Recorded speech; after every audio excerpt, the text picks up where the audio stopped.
soon found his mistake. He tried to whoosh, but he couldn't. He tried to stop, but he couldn't. He just kept rolling along. He didn't dare look at what was coming next. There was the station master's house. The station master was about to have breakfast. "Horrors!" cried Thomas, and shut his eyes. The house rocked, broken glass tinkled, plaster was everywhere. Thomas had collected a bush on his travels. He peered into the room through its leaves. He couldn't speak. Oliver heard nothing. The cars moved smoothly at first, then suddenly Oliver felt them push forward. His driver applied the brakes, but they were useless against the surging cars. On, yelled the cars. Oliver fought hard, but still they forced him on and on.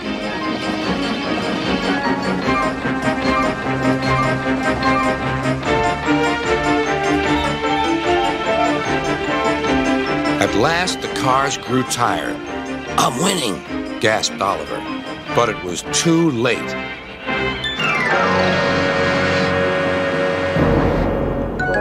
Oliver lay bruised and bemused, bunker down in the turntable well.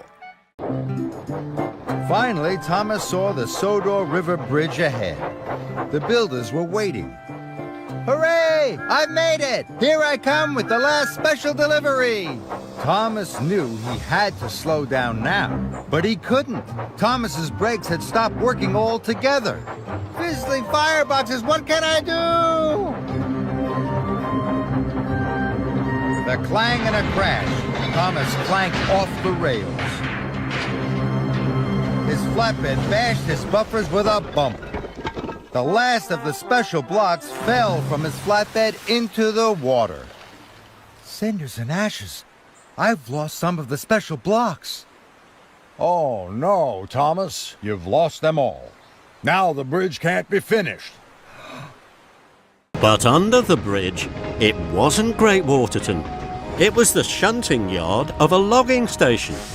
Gordon had never been here before. Then in the distance, he heard Stanley's whistle from the track below. "Stanley is catching up," he huffed to himself. "I must race ahead." Gordon pumped his pistons. Then there was trouble. Ben was shunting a flatbed of logs. Gordon biffed straight into them.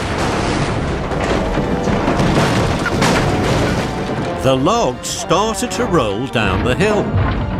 "Bust my buffers, those logs will block the lower track. I must stop Stanley."